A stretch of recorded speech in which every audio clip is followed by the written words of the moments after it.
Bab 1. Protes. Tak, seseorang meletakkan sebuah permen coklat di dekat meja kasir setelah membayar belanjaan. Ia berjalan keluar tanpa berkata apapun dan tanpa menoleh lagi. Tuan! Seorang gadis berkerudung hitam mencoba memanggil, tapi ia pun tahu itu percuma karena laki-laki tadi tidak akan pernah menanggapi. Matanya melirik sebungkus permen coklat di atas meja, tapi senyum yang tersemat di bibir tak mampu menutupi bagaimana kondisi hatinya. Dia Maryam, gadis berusia 20 tahun yang seharusnya masih duduk di bangku kuliah. Namun, ia harus rela melepaskan mimpi demi memenuhi kebutuhan hidup keluarganya. Gadis periang selalu pandai membawa diri dan pandai menyembunyikan masalah. Kali ini orang itu kasih apa? Tanya gadis lainnya yang datang dengan segera begitu pelanggan tadi pergi. Itu, aku nggak tahu deh kenapa orang itu selalu ninggalin belanjaannya kayak gini. Cuma satu begitu dan kalau dipikir-pikir yang dia tinggalin kesukaan aku semua. Ucap gadis berkerudung hitam sembari menatap temannya itu. Mungkin nggak sih dia pengagum rahasia kamu? Duh, enaknya jadi kamu, Yam. Udah sering dapat sisa kembalian, ditambah sering dapat cemilan gratis kayak gini. Kurang apa lagi dia coba? Gadis bernama Nina tersebut menggelengkan kepala sembari menopang dagu di atas meja kasir. Melirik makanan bergantian dengan gadis pemilik lesung pipi yang berada di balik meja kasir tersebut. Kurangnya aku nggak pernah lihat wajah dia. Sahut Maryam disambut anggukan kepala temannya itu. Ada kertasnya. Ia beranjak mengangkat tangan dan hendak menarik kertas yang terselip di bungkusan permen coklat tersebut. Namun, Maryam buru-buru mengambilnya. Nina memberengut ketika menatap senyum sumringah temannya itu. Aku ke gudang dulu, ya. Mau baca isinya apa? Pamitnya membuat kerucut di bibir Nina semakin maju saja. Laki-laki misterius itu biasa datang beberapa saat sebelum mereka tutup. Berbelanja tak banyak, hanya sekedar makanan ringan saja, dan selalu menyisihkan satu jenis makanan untuk si penjaga kasir. Akan tetapi, dia hanya akan datang saat Maryam berjaga saja. Gadis pemilik lesung pipi itu duduk lesehan di balik tumpukan kardus, di salah satu sudut tersembunyi. Mulai membuka lipatan kertas kecil yang ia temukan di bungkus makanan itu. Untukmu. Sebuah tulisan singkat, tapi setiap hurufnya tertata begitu rapi dan indah untuk dipandang. Maryam tersenyum meski ia merasa bingung terhadap laki-laki yang selalu memakai masker wajah itu. Siapa kamu sebenarnya? Kenapa misterius sekali? Gumam Maryam seraya menengadah membayangkan sosok yang akhir-akhir ini mengganggu pikiran. Ia merogoh ke dalam tas, mengeluarkan beberapa batang coklat dengan merek berbeda pemberian darinya. Ada sekitar 7 buah, itu artinya mereka sudah bertemu sebanyak 7 kali. Aku akan menyimpan ini sebagai kenang-kenangan.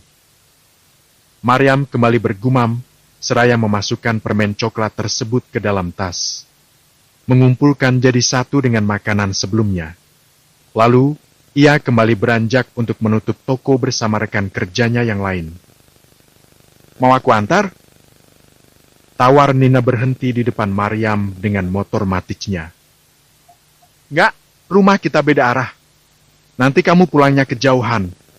Sudah duluan saja sana. Tolak Maryam dengan halus.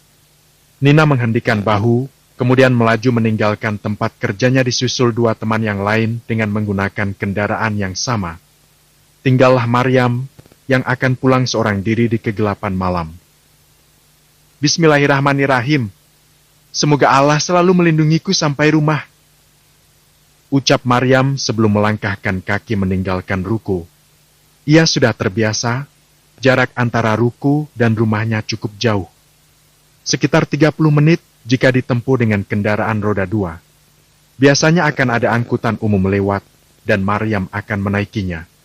Sebuah angkot berwarna merah yang akan mengantarnya sampai gang menuju rumah. Di dalam sebuah rumah semi permanen, duduk 2 orang wanita berbeda usia.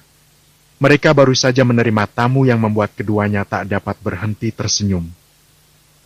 Tapi, Bu, gimana kalau Kak Iam gak mau? Bisa-bisa kita gagal dapat uangnya. Celetuk gadis berambut sebahu pada ibunya. Sudah kamu tenang saja, mau gak mau dia harus mau. Lagian kerja di tempat kayak gitu juga gajinya gak banyak. Sahut sang ibu menenangkan putrinya. Dari dalam sebuah kamar, keluar wanita lainnya dengan perut yang sedikit membuncit. Bu, sudah cukup ibu mengorbankan anak-anak ibu cuma buat memenuhi ambisi ibu saja. Kasihan Maryam, biarin dia memilih jalannya sendiri. Ucap wanita dengan mata sayu itu. Wanita yang dipanggilnya ibu itu berdecih, tak peduli dengan kata-katanya. Jangan pernah mengatur ibu. Tugas kalian cuma berbakti pada ibu. Jadi, harus nurut apa kata ibu. Titik. Sengit wanita itu tak ingin bantahan. Di luar rumah, Maryam yang hendak mengeruk pintu, urung. Tangannya mengepal di udara. Hati teriris mendengar percakapan antara ibu dan kedua anaknya yang lain itu. Tapi, Bu, gak ada tapi-tapian. Ibu gak suka dibantah. Ibu melahirkan kalian, membesarkan kalian bukan untuk membantah. Dengar gak? Sentak sang ibu membuat bungkam wanita tersebut. Ia melirik sang adik bungsu, menggeleng sebelum masuk kembali ke dalam kamar. Maryam menghela napas, menyiapkan hatinya menerima sebuah kenyataan pahit yang harus dia telan tanpa dapat membantah. Membuka pintu dan berjalan masuk tanpa salam. Yam, sini!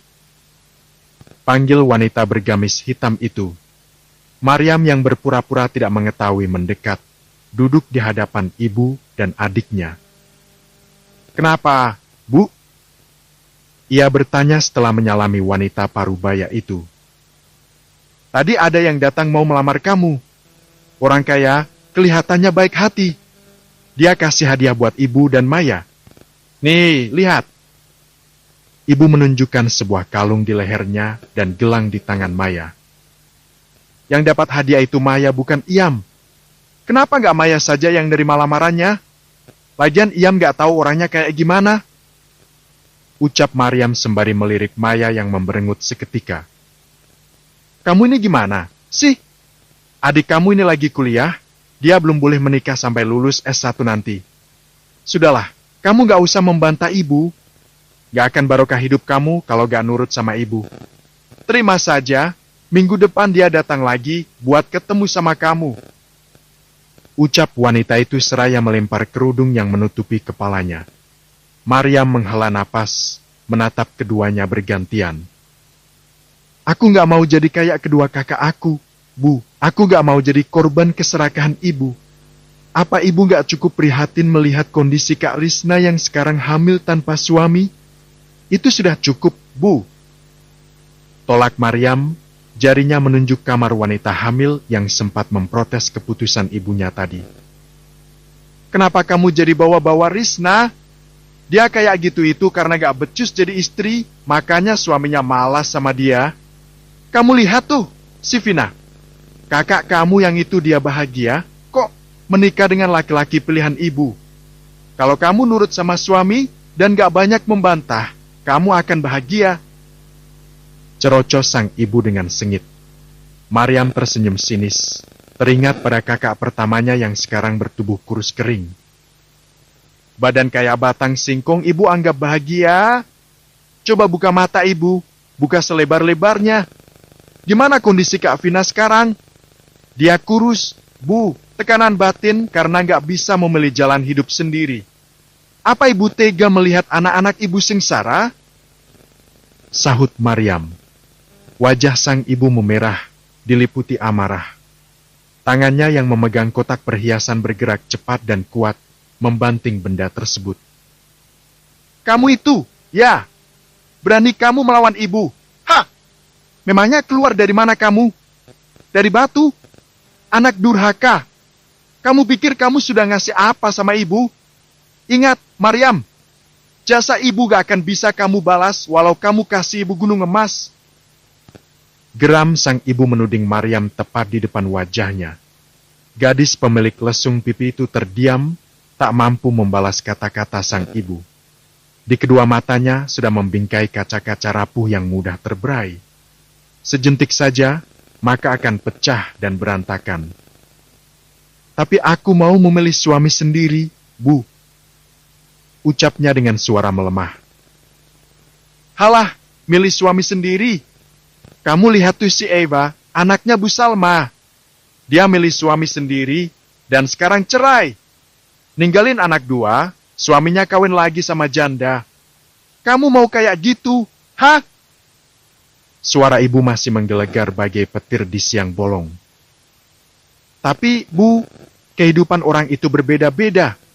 Belum tentu apa yang dialami Eva akan menimpa sama aku. Ucap Maryam mencoba bernegosiasi dengan keputusan ibunya. Halah, itu masih andai-andai. Belum tentu juga kamu dapat suami yang punya pekerjaan. Kalau dapat yang pengangguran gimana? Bisa susah hidup ibu. Sudahlah, kamu nurut saja sama ibu. Ucap sang ibu masih tak mau mendengarkan anaknya. Sudahlah, Kak Yam, gak usah membantah ibu. Kasihan ibu sudah tua. Timpal Maya yang sejak tadi hanya diam mendengarkan perdebatan mereka. Maryam melirik tak senang, menelisik penampilan adik bungsunya itu dari atas hingga bawah. Ia tersenyum miring, mencibir miris. Kalau kamu kasihan sama ibu, kamu berhenti kuliah dan kerja kayak aku. Jangan jadi beban ibu terus. Minta ini dan itu cuma buat gaya-gayaan. Harus bisa meragap diri. Siapa kita ini? Sembur Maryam mengeluarkan unek-unek di hatinya melihat keadaan sang adik. Kamu jangan meracuni pikiran adik kamu, ya? Maya harus kuliah supaya punya pekerjaan bagus. Supaya bisa ngangkat derajat keluarga kita. Enak saja kamu bilang dia harus berhenti kuliah. Sambar sang ibu sembari mengelus rambut anak bungsunya. Maya mencibir, Maryam menggeram. Tangannya mengepal, menahan amarah yang tak terluapkan. Ibu egois! Maryam beranjak dan pergi ke kamarnya. Dasar anak gak tahu balas budi! Maryam adalah anak ketiga dari 4 bersaudara. Semuanya perempuan. Kedua kakaknya sudah menikah dengan laki-laki pilihan ibu. Kondisi keduanya begitu memprihatinkan. Kakak pertama hidup tertekan di rumah suaminya. Kakak kedua ditinggalkan suami saat sedang hamil. Maryam tak ingin menjadi korban selanjutnya dari keserakahan sang ibu, tapi dia bisa apa? Bukankah kata-kata ibu akan tembus ke langit ke-7? Maryam takut akan hal itu. Bab 2, pertemuan langsung. Keesokan harinya, Maryam bangun lebih awal dari biasanya.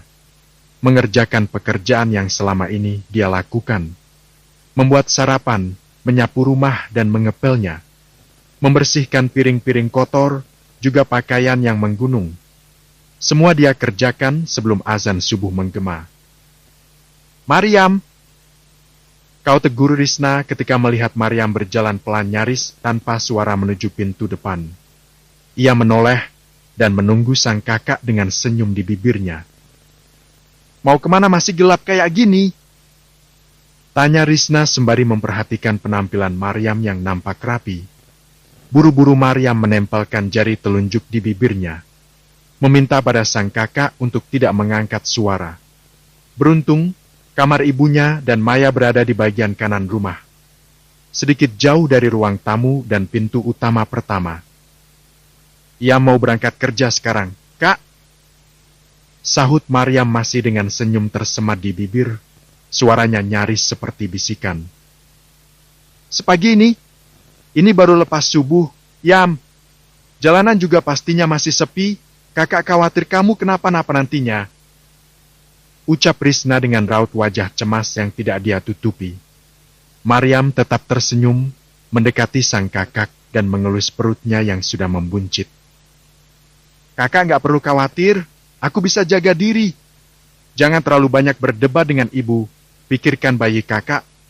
Dia harus tetap sehat sampai lahir nanti. Ucap Maryam menatap sang kakak yang begitu menyedihkan. Risna terdiam, di rumah itu hanya Maryam yang begitu peduli. Hampir setiap malam membawa camilan untuk kakaknya itu. Katanya takut ingin sesuatu, tapi malu meminta. Risna tersenyum, mengelus tangan sang adik dengan lembut. Apa kamu mau menghindari ibu? Kakak harap kamu bisa melawan. Yam! Jangan kayak kakak dan Kak Vina.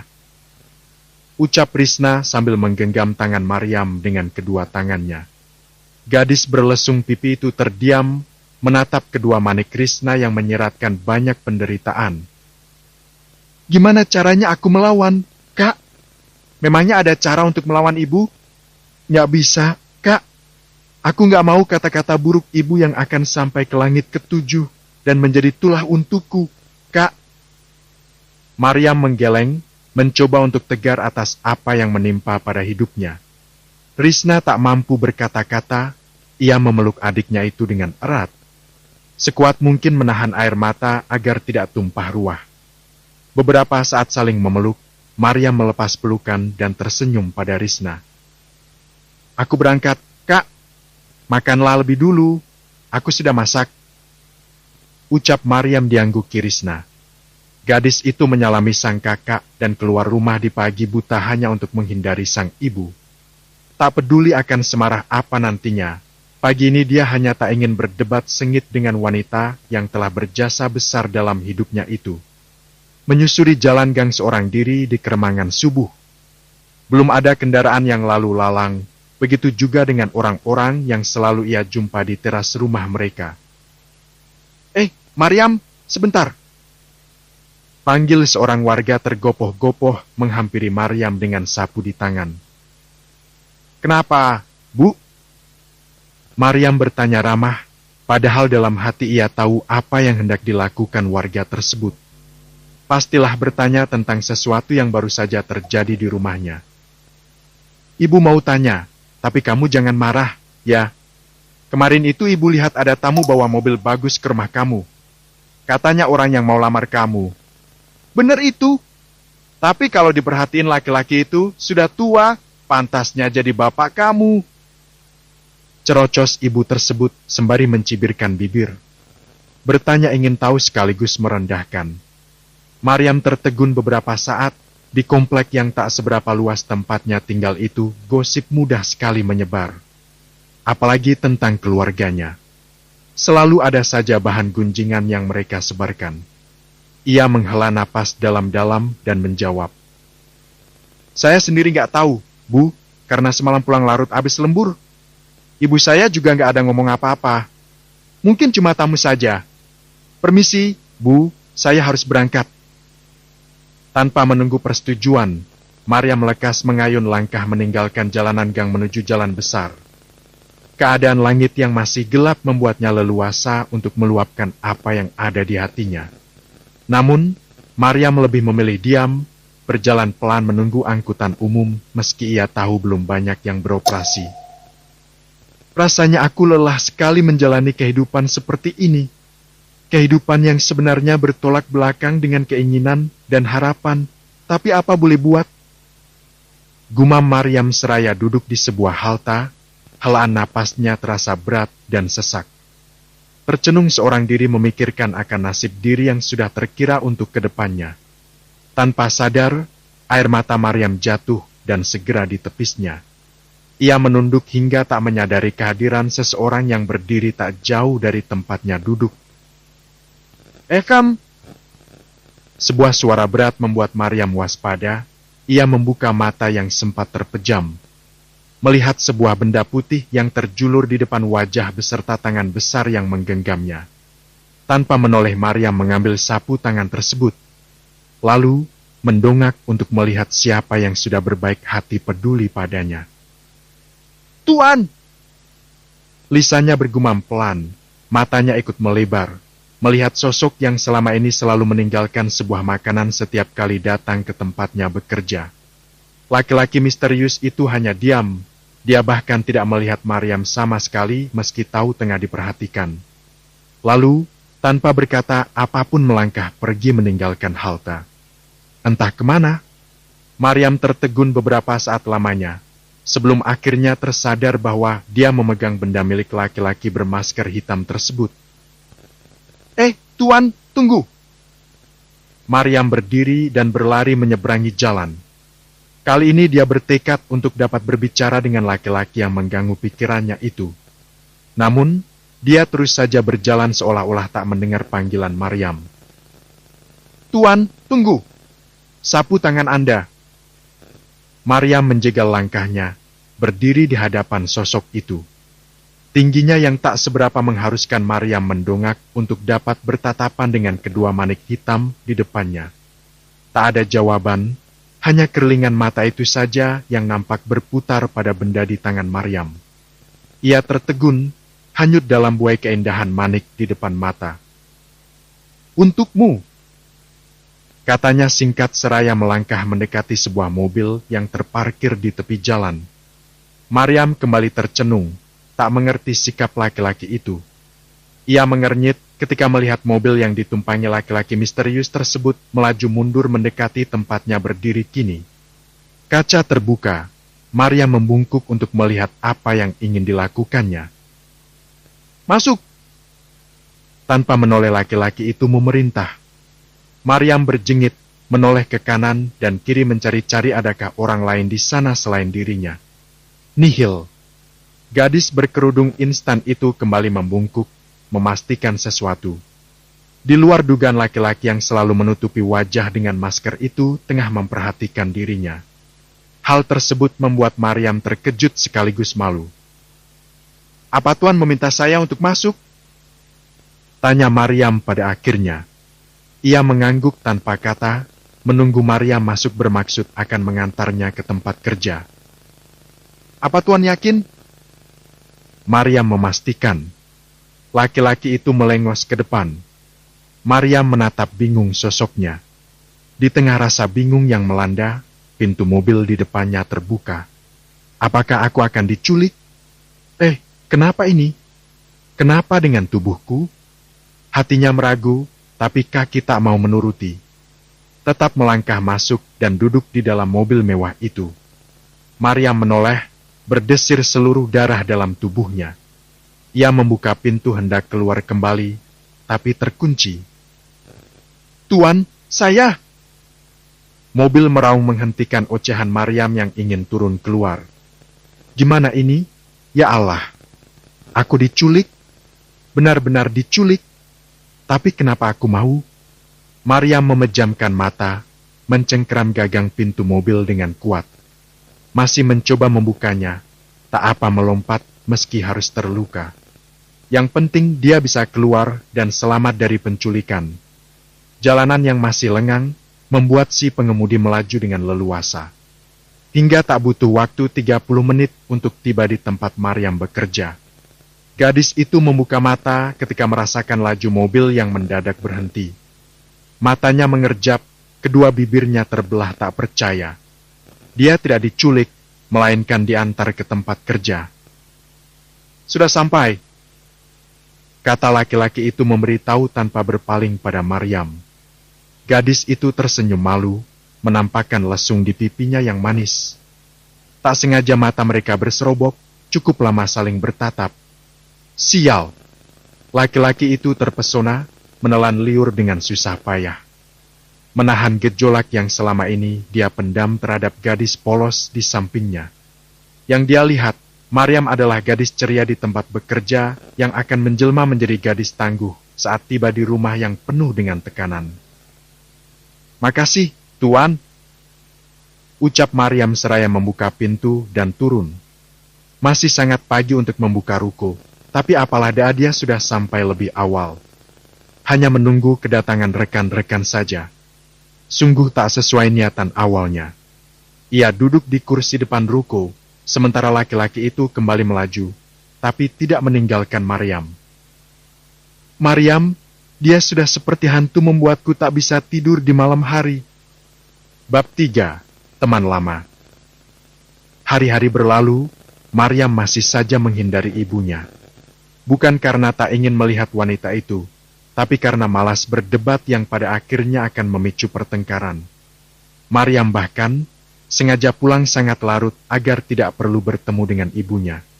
Namun, hari itu dia menerima gaji, suka tidak suka ibu dan adiknya pasti akan menunggu sampai dia datang untuk menerima uang tersebut. Maryam menghela napas, menatap amplop coklat di tangan. Dia tidak bisa menikmati hasil keringatnya sendiri kecuali hanya sedikit. Yam, ada apa? Kok kayaknya kamu ada masalah? Cerita sama aku, biar kita cari solusi sama-sama. Tanya Nina teman sejawat Maryam yang begitu lengket dengannya. Gadis pemilik lesung pipi itu tersenyum manis, menyimpan amplop ke dalam ransel kecil miliknya. Ia menggeleng, menanggapi pertanyaan Nina. Gak ada, kok. Alhamdulillah aku baik-baik saja. Gak ada masalah apapun. Ucap Maryam yang dibuat-buat tegar. Kamu yakin? Tanya Nina lagi memastikan. Gadis yang memiliki tai lalat di pipi itu tak percaya akan pernyataan Maryam. Raut wajahnya sudah menjelaskan betapa berat beban yang tengah dipikulnya. Maryam mengangguk pasti, bersiap untuk pulang. Maaf, apa kamu lagi ada masalah keuangan? Bilang aja, nanti aku pinjemin punya aku ini. Lanjut Nina bertanya sembari menyodorkan amplop coklat miliknya pada Maryam. Gadis itu tertegun, kemudian tertawa kecil untuk menutupi kesedihan hatinya. Ia mendorong benda tersebut kembali pada sang empu, menggeleng karena bukan itu masalah yang sebenarnya. Enggak, Nina. Keuanganku alhamdulillah cukup. Kamu jangan khawatir, aku nggak apa-apa. Kok? Kalau ada apa-apa, kan aku suka cerita sama kamu. Tolak Maryam sembari mencubit pipi Nina yang lebih berisi daripada dirinya. Men, ya sudah. Kalau kamu ada masalah jangan sungkan cerita. Kita sudah lama berteman, tapi selalu aku saja yang curhat sama kamu. Aku takut kamu bosen dengar cerita aku. Cerocos Nina dengan mata sendunya. Maryam tertawa kecil, kali ini dia benar-benar melihat kemurungan di wajah sahabatnya itu. Aku nggak pernah bosen dengerin curhatan kamu. Jangan merasa begitu. Yuk, pulang. Ajak Maryam seraya menggandeng tangan Nina keluar gudang. Mereka menutup ruko bersama-sama dengan yang lainnya. Kali ini, Nina memaksa mengantar Maryam meski arah pulang mereka berlawanan. Gak usah, Nin. Aku malah yang nantinya khawatir sama kamu karena malah tambah jauh pulangnya.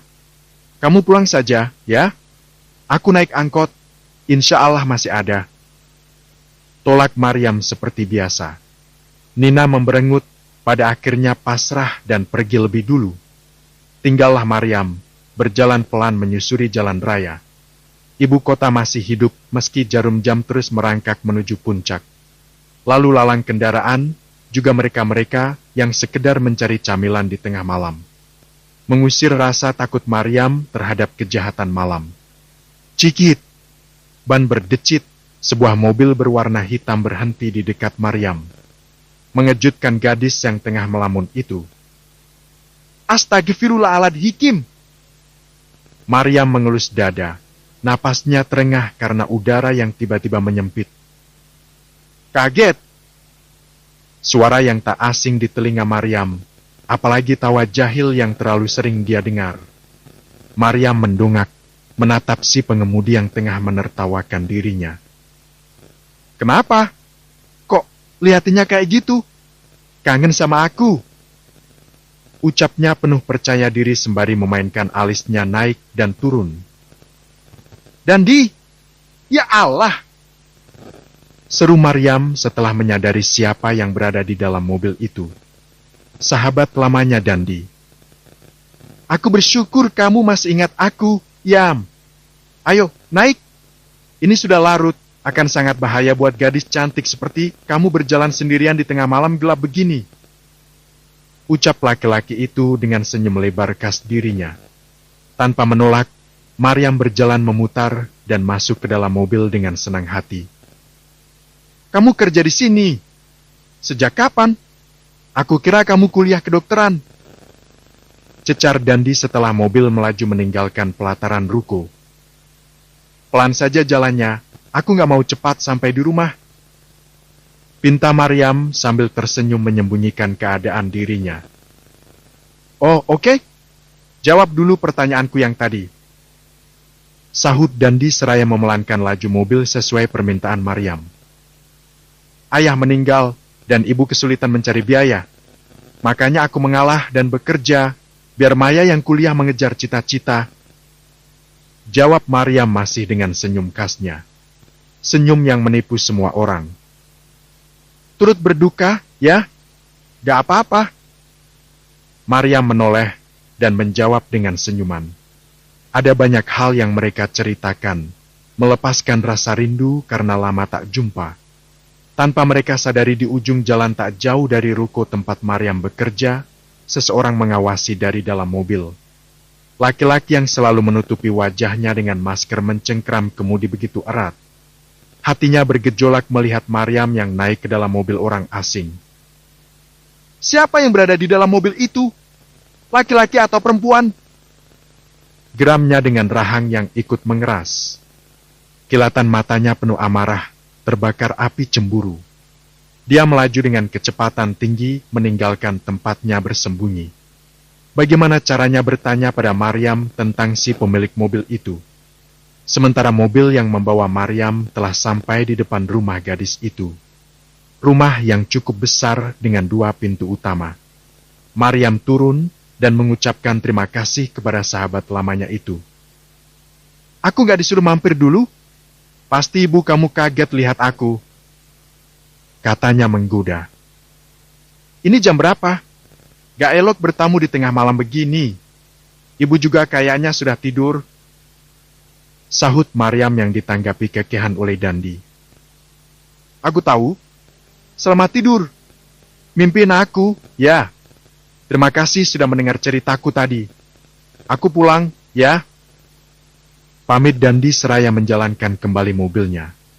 Maryam mengangguk, berdiri menunggu di sana sampai mobil sahabatnya itu menghilang.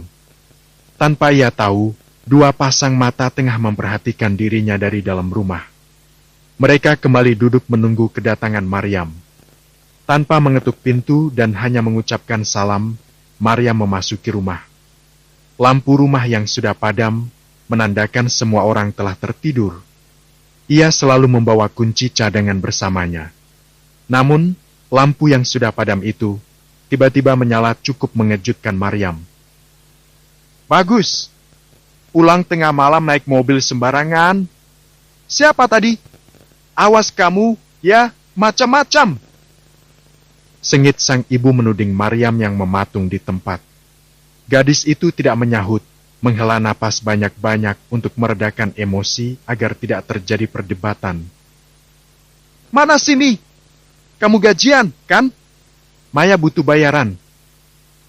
Lanjut sang ibu dengan tangan menadah meminta uang gaji yang baru saja diterima Maryam. Beruntung, gadis itu sudah memisahkan uang untuknya sendiri dan memberikan semua sisanya kepada sang ibu. Siapa yang di mobil tadi? Tanya Maya menghentikan langkah Maryam yang sudah berayun. Dandi? Jawabnya singkat seraya masuk ke dalam kamar dan membanting diri di atas ranjang. Menatap langit-langit dengan pandangan kosong mengingat percakapannya dengan Dandi tadi. Kamu besok libur. Aku mau ajak kamu ke tempat wisata yang baru di kota kita. Sesekali kamu pergi refreshing, Yam. Ucap Dandi setelah memperhatikan dengan saksama wajah Maryam. Boleh deh, tapi jangan jemput, ya. Nanti aku saja yang datang, kamu tunggu di tempat biasa saja. Jawab Maryam yang diangguki Dandi. Tak apa sesekali menyenangkan diri sendiri, dia akan mencari alasan saat meminta izin nanti kepada ibunya. Hanyut dalam lamunan, pintu kamar yang terbuka pun tak ia sadari. Besok kamu libur, kan? Jangan kemana-mana. Tadi orang yang melamar kamu datang, dia mau ngajak kamu pergi katanya. Tetap di rumah. Ucap sang ibu seraya kembali menutup pintu tanpa mau mendengar Maryam. Gadis itu bangkit duduk di ranjang lapuk, menatap pintu yang tertutup dengan hati yang perih. Bulir-bulir air mata menggenang, bersiap jatuh detik itu juga. Kenapa ibu nggak kasih aku kebebasan? Aku mau pergi sama Dandi, Bu. Gumam Maryam tanpa dapat mengutarakannya secara langsung. Ia terisak sebentar, hanya beberapa detik saja. Kemudian, beranjak dan pergi keluar kamar menuju kamar mandi. Tak terlihat lagi ibu dan adiknya di ruang tamu. Lampu pun sudah kembali padam, menyisakan kesunyian seperti hatinya kini. Maryam mengambil wudhu, membentang sajadah, menunaikan salat sunnah untuk menenangkan hati. Hanya di tempat itu saja dia bisa menumpahkan segala gundah tanpa takut. Dia adukan semuanya kepada sang pemilik hidup. Dia pasrahkan takdirnya pada sang pemilik cerita. Aku pasrah, ya Allah. Akan aku terima apapun yang sudah digariskan menjadi takdirku. Lirih Maryam di penghujung doa yang ia panjatkan. Tubuh Maryam meluruh, terbaring di lantai rumah dengan hanya beralaskan sebuah sajadah panjang peninggalan sang ayah. Gimana besok ngasih tahu Dandinya? Aku nggak punya handphone. Maryam terisak kecil hingga kesedihan membawanya larut ke alam mimpi. Alam di mana dia bisa menjadi apa saja, bebas melakukan apapun yang dia inginkan. Tanpa tekanan, tanpa intimidasi dari siapapun.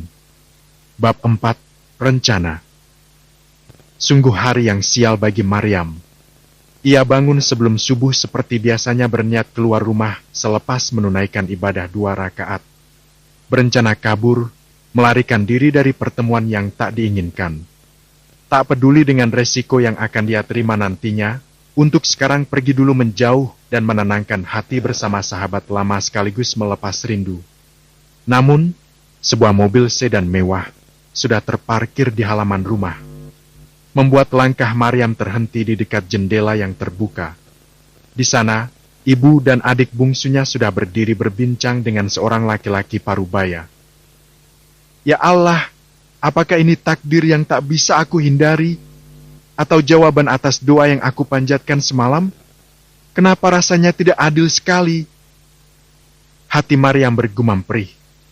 Ia mematung, air menggenang di kedua pelupuk matanya. Membentuk kaca-kaca tipis dan rapuh yang kapan saja bisa hancur berderai. Kayaknya kamu gak bisa kabur, Yam. Ibu memang jahat, dia gak membiarkan anaknya menentukan pilihan. Kakak sudah terjebak di dalam permainan ini dan tidak bisa keluar lagi. Kamu gak boleh bernasib sama seperti kakak, Yam. Kamu harus bisa melawan. Ucap Risna yang tiba-tiba muncul di belakang Maryam. Jatuh sudah air mata yang ditahan gadis berkerudung putih itu. Namun, tangannya dengan lihai menghapus jejak basah di pipi. Ia tak ingin terlihat lemah, tak ingin terlihat rapuh, apalagi terlihat tak berdaya. Dia wanita tangguh yang selalu berdiri di atas kaki sendiri. Biarlah pertemuan ini terjadi, dia akan meminta laki-laki tua itu untuk menarik kembali lamarannya karena sudah ada laki-laki yang akan menikahinya. Target Maryam adalah meminta Dandi berpura-pura menjadi calon suaminya. Beruntung laki-laki itu kembali ke kota mereka. Yam! Sebuah sentuhan tangan yang lembut mendarat di atas pundak Maryam. Tanpa menoleh gadis itu tahu siapa pemiliknya. Gak apa-apa, Kak. Hari ini aku mau bicara sama laki-laki tua itu untuk menarik lamarannya. Gak peduli berapa besar ganti rugi yang harus aku bayar. Ini adalah caraku melawan ibu. Ucap Maryam dengan nada tegas dan yakin. Ia berjalan maju menghampiri ketiga orang yang tengah berbincang hangat itu. Sesekali akan terdengar tawa dari ibu dan Maya. Entah apa yang tengah mereka bicarakan. Nah, itu anaknya. Sini, Yam. Pak Cakra sudah menunggu kamu dari tadi. Panggil ibu dengan senyum manis yang tak pernah dia perlihatkan selama ini kepadanya. Maryam melirik laki-laki berjambang tipis yang berdiri tak jauh dari mobil mewah itu. Wajah yang rupawan meski usia telah merampas kegagahannya. Tanpa berbicara, Maryam mendekati sang ibu dan menyalaminya dengan takzim seolah-olah mereka adalah keluarga harmonis yang selama ini akur dan saling mengasihi. Semoga kamu berhasil, adikku.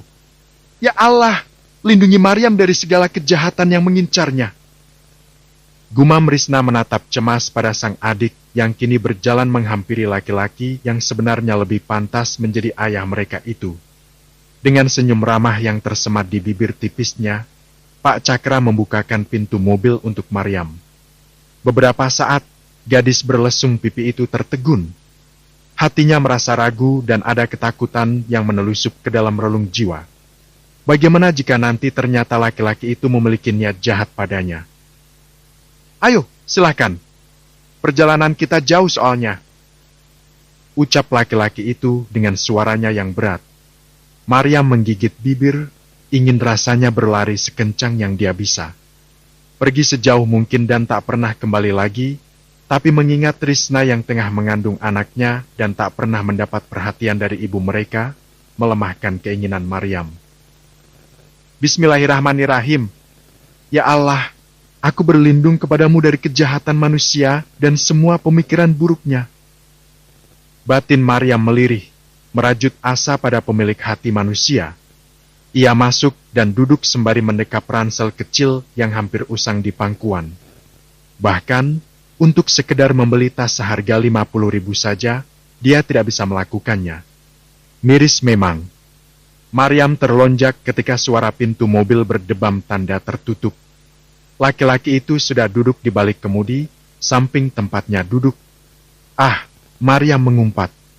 Kenapa dia tidak duduk di belakang saja? "Jangan tegang begitu, rileks saja.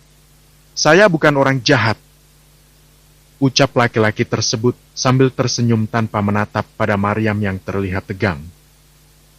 "Astagfirullahaladzim. Ya Allah, lindungi aku." Terus-menerus hati Maryam bergumam, meminta perlindungan. Ayat kursi tak luput dari ingatan, terus dilafalkan meski hanya di dalam hati. Dia teringat pada kisah seorang perempuan di Amerika yang terhindar dari kejahatan dua orang laki-laki di tengah malam karena membaca ayat tersebut secara terus-menerus dan meminta perlindungan yang kuasa. "Berapa umur kamu?" Lagi-lagi Maryam tersentak ketika suara laki-laki tersebut kembali terdengar. Namun, ia berusaha untuk tetap tenang, agar rencananya berjalan lancar. 20 tahun. Jawab Maryam singkat. Debaran di hatinya tak dapat diajak berkompromi hingga lisannya ikut bergetar kala berucap. "Oh, nggak kuliah?" Tanya laki-laki itu sembari memutar kemudi berbelok ke kanan. Entah akan dibawa kemana Maryam di pagi buta seperti ini. "Enggak." Maryam kembali menjawab singkat. Pak Cakra manggut-manggut, ia sama sekali tidak menatap ke arah Maryam. Sangat menjaga pandangannya. "Mau kuliah?" Tawar laki-laki itu sekejap saja memberi harapan pada hati Maryam. Namun, dia sudah yakin akan ada syarat yang harus diterima, yaitu menikah dengannya. Tidak, itu semua akan menggagalkan rencananya menolak lamaran itu. "Tidak," jawab Maryam tegas dan yakin. Lagi-lagi, kepala itu manggut-manggut tak jelas. "Sayang sekali, padahal saya lihat kamu anak yang cerdas. Pasti bisa mencapai cita-cita yang kamu inginkan," ucap laki-laki itu sembari mengulas senyum tipis yang tentunya tak dilirik Maryam sama sekali. "Aku sudah nggak punya cita-cita," sahut Maryam seraya memalingkan wajah pada jendela. Diam-diam tangannya menyapu air yang mudah sekali terjatuh bila mengingat cita-cita yang diinginkannya harus kandas karena sebuah keadaan. Pak Cakra melirik, hatinya ikut teriris ketika melihat gadis itu mengusap kedua matanya. "Semenderita itu hidup kamu, nak. Tenang saja, aku akan membebaskan dirimu dari semua beban yang selama ini kamu pikul sendiri." Pak Cakra bergumam di dalam hati, merasa iba dengan keadaan Maryam. Hening. Tak ada pembicaraan lagi, Maryam hanyut dalam lamunannya meski hati tetap waspada. Pak Cakra fokus pada jalanan yang sudah memasuki tol. Entahlah, apakah aku masih memiliki keinginan untuk mengejar cita-cita? Semuanya harus kandas sejak ayah meninggal dan ibu menuntutku untuk bekerja. Kukubur dalam-dalam agar dapat melupakan semua itu, tapi setiap kali melihat seragam putih yang dikenakan para pejuang kesehatan di rumah sakit, hatiku perih. Sebenarnya kita akan kemana, Pak? Tanya Maryam tanpa berpaling dari gedung-gedung yang berjajar tinggi di luar sana. Ke kediaman saya. Saya akan mengenalkan kamu pada semua anggota keluarga saya. Jawab laki-laki tersebut tanpa ragu. Maryam tercenung, teringat kembali pada rencananya. Dia harus berbicara sekarang juga. Pak, bisa kita bicara dulu? Ada yang mau aku sampaikan. Ucap Maryam yang kali ini menoleh pada laki-laki tersebut. Gak sekarang. Nanti, setelah kita bertemu dengan keluarga saya, kamu bebas berbicara, apa saja akan saya dengarkan. Tegas laki-laki itu tak menerima bantahan. Maryam meneguk selaiva, tak lagi dapat berbicara. Tekad yang semula kuat, kini melemah. Ia takut menjadi korban kejahatan bila tak menuruti keinginannya. Baiklah, tak apa, tunjukkan pada mereka bahwa kamu perempuan yang nakal dan memalukan, Maryam. Agar pernikahan ini batal. Tekad Maryam yang tiba-tiba muncul. Apa yang akan terjadi? Bab 5, di luar dugaan. Mobil yang membawa Maryam tiba di halaman sebuah rumah besar berlantai 2. Begitu megah dengan segala pernak-perniknya yang indah. Di halamannya yang tidak terlalu luas, ditumbuhi beberapa tanaman bunga. Maryam melongo ke depan untuk dapat melihat dengan lebih jelas rumah yang terpampang di depannya. Mobil berhenti, laki-laki tua di sampingnya membuka sabuk pengaman di bawah pengawasan mata Maryam. Ayo, turun! Semua keluarga saya sudah menunggu kamu. Ucapnya seraya membuka pintu mobil dan menyerahkan kunci kepada seorang laki-laki yang datang tergopoh saat kuda besi itu memasuki halaman. Tuk-tuk. Maryam tersentak ketika seseorang mengetuk kaca jendela mobil. Pak Cakra tersenyum dan memintanya keluar dengan menggerakkan jari telunjuk saja. Maryam menghela napas, menyiapkan hati untuk segala kemungkinan yang akan dia terima. Ia pun keluar dan melangkah beriringan dengan Pak Cakra memasuki rumah. Mata Maryam melilau ke setiap sudut teras, ada beberapa ornamen yang terbuat dari kayu dipasang di sana. Ayo, masuk! Maryam memalingkan kepala dengan cepat. Tanpa ia ketahui pintu besar berdaun 2 itu sudah terbuka. Laki-laki tersebut tersenyum, tidak terlihat jahat sama sekali. Di matanya kini ia seperti seorang ayah yang menyayangi putrinya. Gak, apa-apaan kamu ini, Maryam? Ia mengumpat di dalam hati, kemudian melangkah kembali mengekor di belakang laki-laki itu. Tangannya cukup kuat meremas ujung kemeja yang ia kenakan. Suara tawa terdengar dari ruangan lain. Anak-anak tak luput dari pendengarannya juga. Apa itu cucu-cucunya Pak Cakra? Ah, ya Allah. Semudah ini aku akan memiliki cucu? Membayangkan itu rasanya Maryam ingin menangis. Langkahnya terhenti terbersit di dalam hati untuk pergi saja. Namun, saat ia menoleh, pintu sudah tertutup dan dari jendela kaca dengan jelas Maryam melihat 2 orang penjaga berdiri di sana. Ya Allah, gak bisa kabur. Kenapa berdiri di sana? Ayo, cepat! Kau degur Pak Cakra, suaranya yang berat membuyarkan lamunan Maryam juga melenyapkan rencananya untuk kabur. Gadis itu menghela napas lagi, mengayun langkah kembali mengekori laki-laki parubaya tersebut. Cakradhana! Panggil seorang wanita tua yang segera saja beranjak menghampiri Pak Cakra. Apa itu istrinya? Kenapa lebih tua? Mata Maryam berputar menatap seluruh ruangan. Ada 2 anak kecil berbeda usia di sana, juga seorang wanita parubaya yang seusia laki-laki itu. Mungkin itu istrinya, rasanya malu sekali harus menjadi istri dari laki-laki yang sudah memiliki istri dan anak juga cucu. Apakah aku seorang pelakor? Hati Maryam menangis. Selama ini dia selalu menyumpah serapahi wanita-wanita yang menjadi perusak rumah tangga wanita lainnya. Lalu, kini dia pun termasuk ke dalam salah satu wanita itu. Ibu! Ibu? Maryam terkejut mendengar panggilan Pak Cakra untuk wanita tua itu, tapi kemudian dia mengangguk samar. Apa kamu membawa dia? Tanya wanita tua itu. Dia di sana? Tolong perlakukan dia dengan baik selama di sini. Ucap Pak Cakra sembari menunjuk Maryam dan meminta gadis itu untuk mendekat. Maryam melangkah meskipun ragu, merasa harus menghormati orang tua. Ia meraih tangan wanita tua itu dan menciumnya takzim. Hal tersebut sungguh mengejutkan, Pak Cakra sendiri tak percaya. Begitu pula dengan wanita yang dia panggil ibu, kepalanya menoleh pelan. Ada rasa haru yang menelusup ke dalam relung hati. Senyum yang terulas di bibirnya menandakan bahwa ia menyukai Maryam. Wanita tua itu mendekat, tanpa segan menarik tubuh Maryam ke dalam dekapan. "Kemari, anakku. Sudah lama sekali aku ingin memeluk anak perempuan," ujarnya yang membuat Maryam membeku. Rasa hangat mengalir ke seluruh pembuluh darah, sebuah rasa yang sudah lama tak pernah menyambangi hatinya. Seperti kembali ke masa lalu, saat ia kecil dan Maya belum hadir dalam kehidupan mereka. Maryam membalas pelukan, air matanya meniti begitu saja. Jatuh pada pundak wanita tua itu. Merasakan sesuatu yang hangat, ia mengurai pelukan. Memperhatikan Maryam yang buru-buru menyeka kedua matanya. "Apa kamu menangis?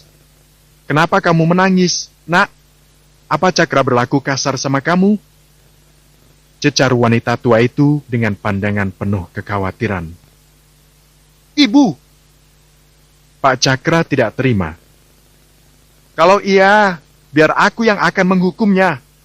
Beraninya dia membuat menangis gadis manis seperti kamu ini." Ujarnya lagi membuat Maryam tersenyum menampakkan lesung di pipi. "Ah, kamu manis sekali, Nak. Mari masuk." Wanita tua itu menarik tangan Maryam menuju sofa di mana wanita lain duduk bersama kedua anak kecil. Senyum yang sempat muncul kembali raib ketika ia bersitatap dengan manik wanita tersebut.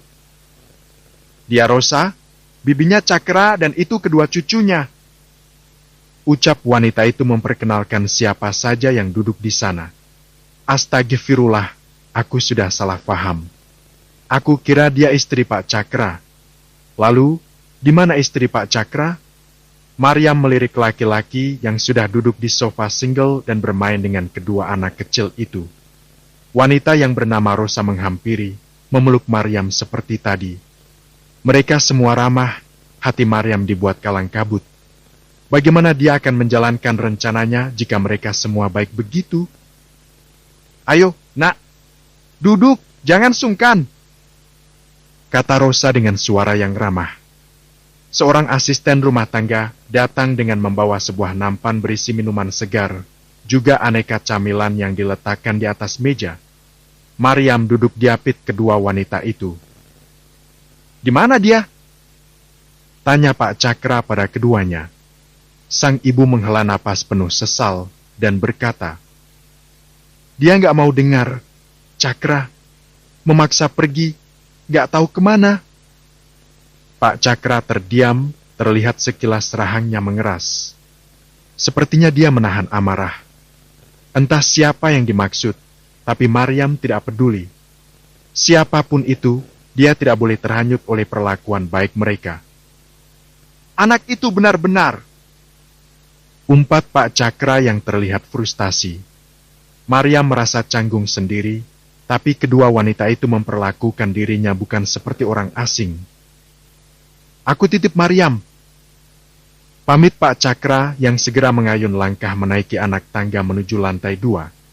Maryam menatap cemas kepergian Pak Cakra, merasa khawatir saat hanya ditinggal dengan dua wanita itu saja. Bagaimana jika mereka hanya berpura-pura baik saja, tapi sebenarnya jahat? Dia pasti ingin membersihkan diri dulu. "Kamu nggak perlu khawatir begitu. Cakra sangat jarang di rumah. Ini pun sudah 3 hari dia pergi keluar kota untuk urusan bisnis," katanya. Ucap ibu Pak Cakra menjelaskan tanpa diminta. "Kamu nggak usah cemas, Nak. Cakra orang baik, dia nggak pernah berbuat jahat sama orang lain," sahut wanita yang satunya memuji. "Gak.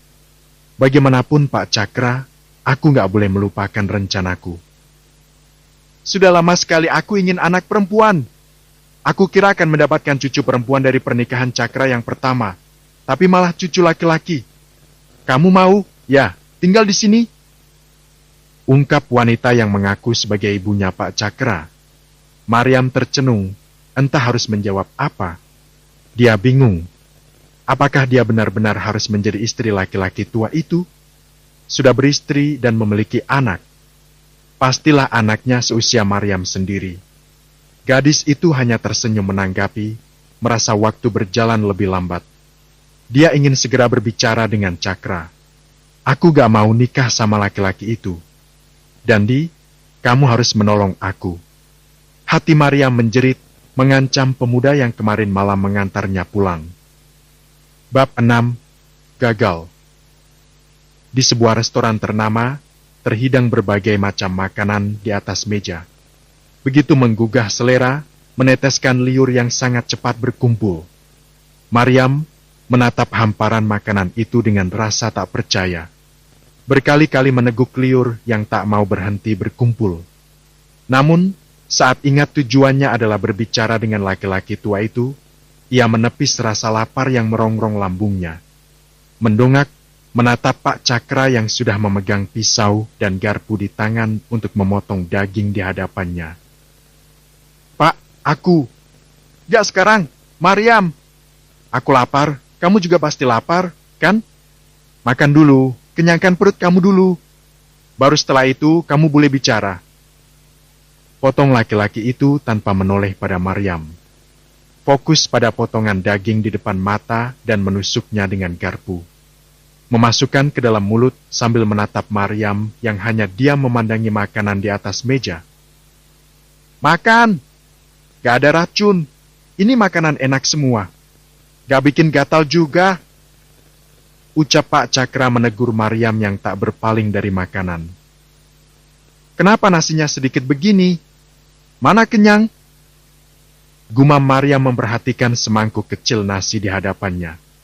Pak Cakra menaikkan alisnya, menelisik dengan saksama. Kamu mau nambah nasi lagi? Biar saya pesankan.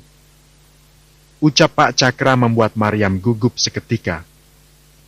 Gak perlu, Pak. Ini sudah cukup.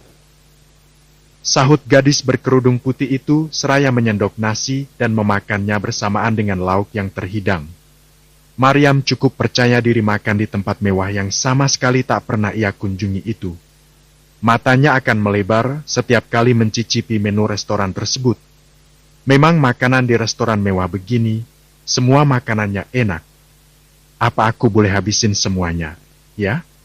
Maryam bergumam dalam hati sambil terus menyuapkan makanan ke dalam mulutnya. Semua yang dilakukan gadis itu tak luput dari pandangan Pak Cakra. Ia tersenyum, merasa terhibur dengan tingkah laku Maryam. Rumahku akan sempurna ketika kamu tinggal di sana nantinya, Maryam. Batin Pak Cakra berbisik, kedua sudut bibirnya terus terangkat ke atas. Ia lupa dengan makanannya, begitu asik memperhatikan cara makan Maryam yang berbeda. Kenapa Bapak lihat aku begitu? Kau tegur Maryam dengan mulut penuh makanan. Pak Cakra tertawa, meletakkan garpu di atas piring, kemudian kembali menatap Maryam. Habiskan makanannya, bukannya kamu mau bicara sama saya? Ucap Pak Cakra yang kembali meraih garpu dan memakan stek dagingnya. Maryam dibuat bingung, mengunyah makanan dengan pelan mencerna kalimat yang disampaikan laki-laki itu. Ia menelan makanan yang belum sempurna dikunyahnya, meletakkan sendok dan mengelap bibir dengan tisu. Ada apa? Tanya Pak Cakra heran, kulit dahinya yang hampir keriput jelas terlihat ketika berkerut. Aku sudah kenyang, jawab Maryam kesal. Pak Cakra menatap makanan di atas meja, masih ada beberapa yang belum tersentuh. Ia menggeleng, Maryam salah paham atas ucapannya tadi. Sayang kalau nggak dimakan, di luaran sana masih banyak orang-orang yang kelaparan. Kalau kita di sini menghambur-hamburkan makanan, mereka akan semakin menjerit. Ujar Pak Cakra seraya melanjutkan makannya. Maryam tercenung, mengawasi setiap gerakan tangan laki-laki di depannya itu. Lalu, hatinya menjadi perih saat teringat kenyataan yang baru saja dikatakan Pak Cakra. Mereka kelaparan, sedangkan dia menghamburkan makanan. Tidak adil. Ya, apa boleh aku habiskan? Tanya Maryam lirih dengan kepala tertunduk menahan malu. Dia masih ingin makan karena tak biasa makan sedikit. Nasi padang bungkus adalah porsinya. Saya akan senang kalau kamu menghabiskannya, ucap Pak Cakra sambil tersenyum. Baiklah. Maryam kembali mengambil sendok dan melahap satu persatu makanan yang sedari tadi melambai-lambai memanggil dirinya. Pak Cakra menggelengkan kepala, dia terlihat senang memperhatikan Maryam. Tak peduli bagaimana pandangan pengunjung lain terhadap cara makan gadis itu, yang pasti ia sangat menikmatinya. Bicara sekarang, ucap Pak Cakra setelah memberhentikan mobilnya di tepi laut pinggir jalan. Maryam tercenung, berada di dalam mobil dengan laki-laki asing yang melamarnya dan di hadapan deburan ombak yang menyerbu pembatas. Sangat tidak nyaman. Kenapa di sini, Pak? Tanya Maryam menatap takjub pada buih yang muncul setelah ombak berdebur. Supaya kamu merasa nyaman saat bicara, jawab Pak Cakra tanpa menoleh pada gadis di sampingnya. Maryam terdiam, tiba-tiba bayangan orang-orang yang begitu baik terhadapnya di rumah besar itu muncul dalam ingatan. Secuil hati ingin terus merasakan kehangatan dalam sebuah keluarga. Tapi sebelah hatinya yang lain tak ingin berada di sisi laki-laki itu sebagai istri. Maryam menghela napas, memutus tatapan dari laut luas yang menyejukkan. Menyiapkan hati untuk mengatakan kata-kata yang sudah ia susun sejak keberangkatan mereka dari rumah. Bisa nggak batalin lamaran Bapak? Aku belum mau menikah. Lagi pula aku sudah punya calon suami dan dia akan melamar aku dekat-dekat ini. Ungkap Maryam sembari menoleh pada laki-laki yang duduk dengan tenang. Pak Cakra tersenyum seraya berpaling padanya. Ia tahu Maryam tengah berbohong. Hanya dari kilatan matanya saja, sudah menjelaskan apa yang saat ini terdetik di hatinya. Dia agak pandai berbohong. Senyum yang diukir bibir tipis itu semakin lebar, membuat detak jantung Maryam semakin berpacu dan sesak berdesakan di rongga dadanya. Saya nggak peduli. Dalam setiap perlombaan siapa yang tercepat dialah yang menjadi pemenangnya. Ucap Pak Cakra sembari berpaling kembali dengan senyum menjengkelkan bagi Maryam. Gadis itu tertegun, menggigit bibir sambil memutar otak mencari alasan lain yang masuk akal. Tapi apa Bapak nggak malu nantinya punya istri yang seumuran anak Bapak? Atau punya istri anak kecil kayak saya yang lebih pantas jadi anak Bapak? Ujar Maryam menatap sendu Pak Cakra, tapi hatinya bersorak gembira berharap laki-laki itu akan mempertimbangkan semua yang diutarakannya. Jauh dari perkiraan, laki-laki berbibir tipis itu justru tertawa geli setelah mendengarnya. Maryam memberengut, meremas jemarinya sendiri. Kesal melihat sikap biasa saja dari laki-laki tua tersebut. Untuk apa hirau pada ucapan orang? Saya nggak peduli apapun yang dikatakan orang-orang. Sebaiknya kamu juga nggak usah peduli pada hal-hal remeh seperti itu. Bisa pusing kamu dibuat. Jawab Pak Cakra yang kembali tertawa renyah setelah mengucapkan itu. Maryam meremas-gemas hijab yang ia kenakan. Bibirnya semakin maju ke depan. Apalagi yang harus dia katakan agar laki-laki itu membatalkan lamarannya. Tapi bagaimana dengan calon suami aku? Masih berusaha menggunakan dan di dalam otaknya.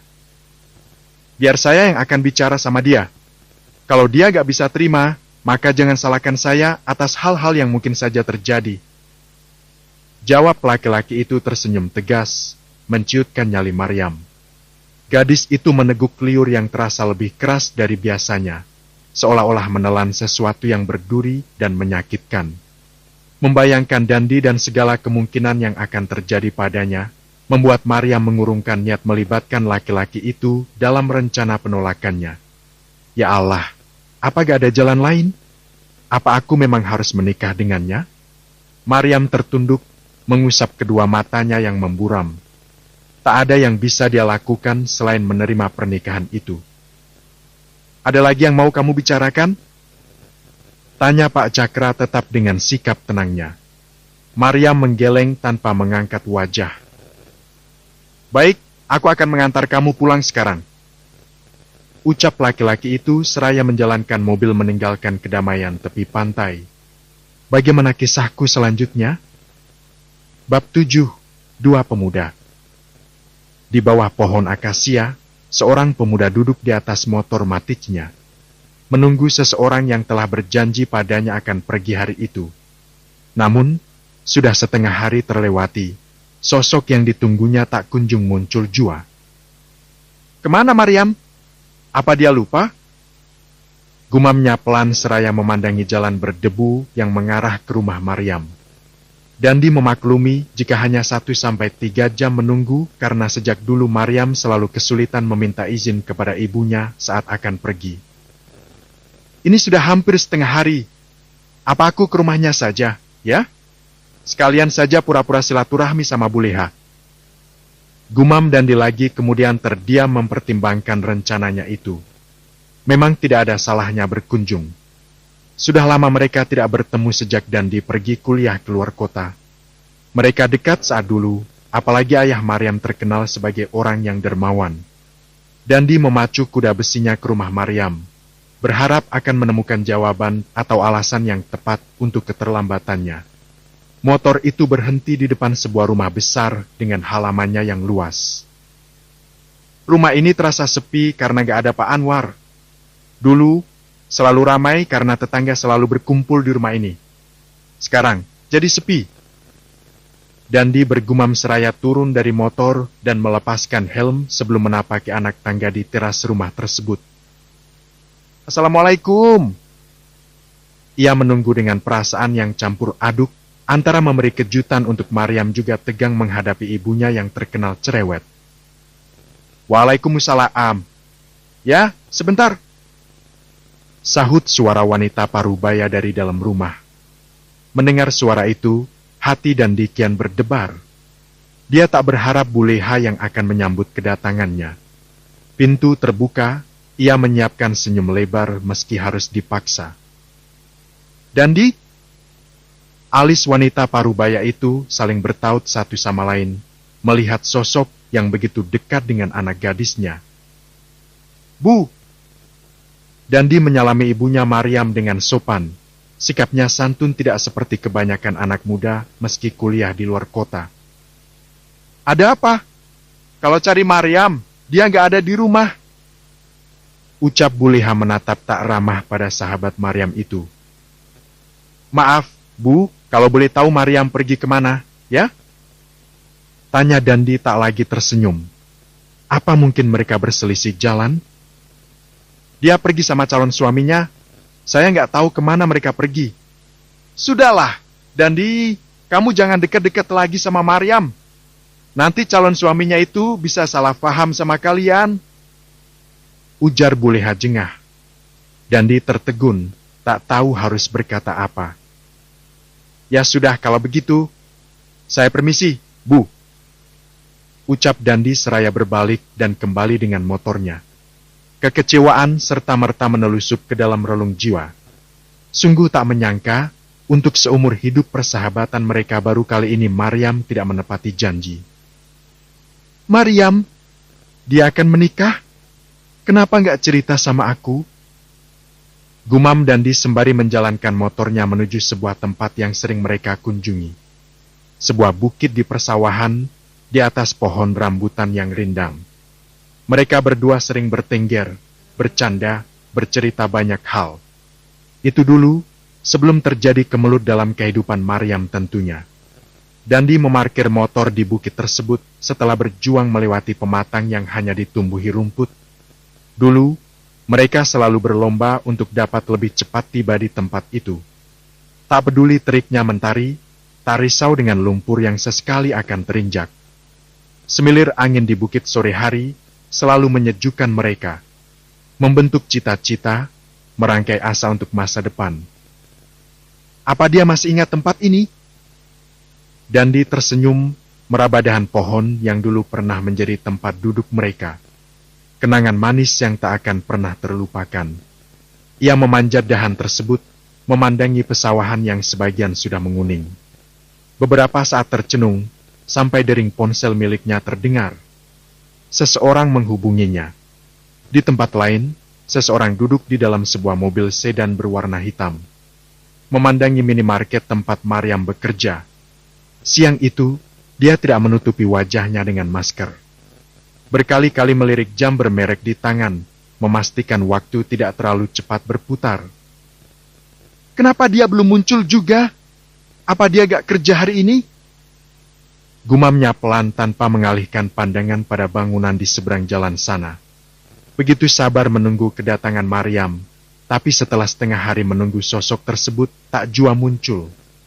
Pada akhirnya ia mengambil masker dan mengenakannya. Lalu turun dari mobil untuk sekadar memastikan keberadaan Maryam. Selamat datang Di, selamat berbelanja. Seorang gadis yang berada di balik meja kasir tertegun dengan kehadiran sosok tersebut. Dia Nina, teman Maryam. Nina meneguk selaiva, memperhatikan langkah laki-laki misterius itu yang menuju sebuah rak camilan. Sempat dia menangkap lirikan matanya ke arah kasir. Entah seperti apa ekspresi wajah itu. Ada lagi, Tuan? Tanya Nina gugup. Biasanya Maryam yang selalu berhadapan dengan laki-laki itu. Dia... Alis laki-laki tersebut berkerut, irit sekali berbicara. Maryam? Tanya Nina memastikan. Bahkan, mengangguk saja hanya terlihat samar. Dia libur hari ini, katanya mau pergi sama temannya. Jawab Nina dengan senyum ramah tersemat. Berharap dia akan meninggalkan satu buah camilan seperti yang dilakukannya terhadap Maryam. Siapa? Tanyanya lagi. Nina tertegun, di pendengarnya satu kata itu diucapkan dengan penuh tekanan. Aku gak tahu. Jawab Nina sembari menyerahkan belanjaan dan mengatakan jumlah yang harus dibayar. Selembar uang kertas pecahan 50.000 diberikan pada Nina. Ia melengos tanpa mengambil struk dan kembalian yang hanya 200 rupiah saja. Nina mencibir, rupanya tak seberuntung Maryam. Laki-laki tadi melempar makanan yang dibelinya, duduk dan memukul kemudi serta mencengkeramnya erat. Sial! Apa dia yang menjemputnya malam-malam itu? Geramnya semakin kuat cengkeraman pada kemudi. Beberapa saat meredakan gejolak emosi dalam Jia, untuk kemudian melaju meninggalkan tempat tersebut. Entah kemana dia akan pergi. Apa aku harus tanya sama dia? Tapi kenapa? Kami gak saling kenal juga. Sialan! Gerutu laki-laki itu. Dia terus melaju di jalan raya yang tidak seberapa padat. Tak seperti di ibu kota yang tak jarang mengular hingga puluhan kilometer. Ia menepi tatkala sebuah panggilan masuk ke ponselnya. Menatap malas si penelpon, tapi tak urung mengangkatnya jua. Halo, Pah! Ucapnya setelah panggilan tersambung. Di mana kamu? Papa bilang jangan pergi kemanapun hari ini. Kenapa kamu gak dengar Papa? Bentak suara laki-laki parubaya di seberang. Pemuda itu berdecak, terlihat kesal dan tak ingin mendengar. Kenapa, Pah? Sudahlah, lakukan apa yang mau Papa lakukan. Aku gak akan melarangnya lagi. Ucap pemuda tersebut seraya menutup sambungan dan mematikan ponselnya. Sial! Laki-laki tua masih menggilai gadis belia. Umpatnya berdecih kesal. Dia memutuskan untuk berdiam di tempat itu beberapa saat di bawah pohon tanjung yang berdaun rindang. Duduk bersandar di dalam mobil, membayangkan sosok Maryam yang selalu menghantui pikirannya. Aku gak akan menunda lagi. Maryam akan jadi milikku seutuhnya. Tekadnya seraya meletakkan kedua tangan menjadi tumpuan kepala. Tersenyum bila membayangkan Maryam berada dalam pelukan. Bagaimana dengan Maryam sendiri? Bab 8. Perhatian. Bu, tolong ibu pikirin lagi soal pernikahan mereka. Bu, jangan jadikan Maryam umpan untuk ibu mendapatkan uang. Dia sudah menuruti kemauan ibu untuk kerja, sampai-sampai melupakan cita-citanya. Tolong, Bu, jangan Maryam. Ungkap Risna dengan air mata berderai mengingat kehidupan yang akan dijalani adiknya itu. Juleha menatap sinis putri keduanya yang berdiri dengan perut membuncit. Sungguh miris, di saat masa kehamilan harusnya mendapat perhatian dari sang suami, tapi dia harus berjuang sendiri di bawah tekanan sang ibu. Tahu apa kamu? Pikirin diri kamu sendiri itu, gimana caranya si Jupri datang dan kasih uang ke ibu. Dulu dia janji sama ibu mau kasih uang setiap bulan sesuai yang ibu mau kalau dia nikah sama kamu, tapi mana? Malah ninggalin kamu yang lagi hamil begini. Lahiran itu butuh biaya. Kamu mau cari yang kemana? Hah? Ibu gak punya uang buat bantu lahiran kamu. Cecar Juleha tanpa belas kasih terhadap anak sendiri. Risna menggelengkan kepala dengan air mata yang semakin menganak sungai. Hatinya sakit, batinnya tercabik. Apakah ada ibu lain di luaran sana seperti ibunya itu? Yang begitu tega pada anaknya. Kenapa ibu jadi kayak gini? Dulu ibu sayang semua anak-anak ibu. Cuma karena uang ibu tega menyiksa kami. Ujar Risna dengan air mata yang berderai keras. Tubuhnya bergetar karena menahan kekecewaan yang begitu dalam terhadap orang yang sangat dia hormati. Terus ibu harus apa? Kalau kamu gak buat masalah, si Jupri gak akan ninggalin kamu kayak gini. Dia pasti masih ngirim uang buat ibu sama buat Maya. Kamu saja yang gak becus jadi istri. Dibikin enak sama suami, kok ngeyel. Sengit Juleha terus menyalahkan Risna atas nasibnya kini. Semakin sesak dada wanita itu, pandangannya nanar terhadap wanita yang bergelar ibu di sofa. Sungguh tak mengira dia akan mendapat perlakuan yang sedemikian rupa buruk darinya. Dia kawin lagi. Bu, dia juga sering mukulin aku. Aku cuma butuh tempat untuk berlindung dari dia, tapi ternyata ibu gak ada bedanya. Ungkap Risna seraya berbalik dan masuk ke kamarnya. Kamunya yang gak sabar, makanya jadi perempuan itu kudu bisa dandan supaya suami betah tinggal di rumah. Jangan cuma bisanya dasteran saja, gak enak dilihat. Cibir Juleha dengan suara melengking tinggi. Pintu kayu terbanting sangat kuat, menyentak Juleha yang tetap tak acuh pada bulir bening yang jatuh dari pelupuk mata anaknya. Ia berdecih dan asik menonton televisi tanpa rasa bersalah. Sementara Risna bersandar pada daun pintu meraung seorang diri. Ia meringis, menahan nyeri yang tiba-tiba menyerang perut. Risna sadar ada kehidupan yang sedang ia pertahankan di rahimnya. Perlahan menarik udara dan menghembuskannya. Berulang kali ia lakukan itu untuk mengurangi rasa sakit. Maafin ibu, nak. Ya Allah, aku harus gimana lagi? Risna menegakkan tubuhnya dan berjalan menuju tempat tidur. Beristirahat agar tidak terjadi hal-hal buruk terhadap janin yang dikandungnya. Ayah, kenapa ayah pergi lebih dulu? Seandainya ayah masih ada di sisi kami, mungkin nasib kami gak akan kaya sekarang ini. Keluh Risna berguling ke kiri menelusup ke dalam guling dan menangis tanpa suara.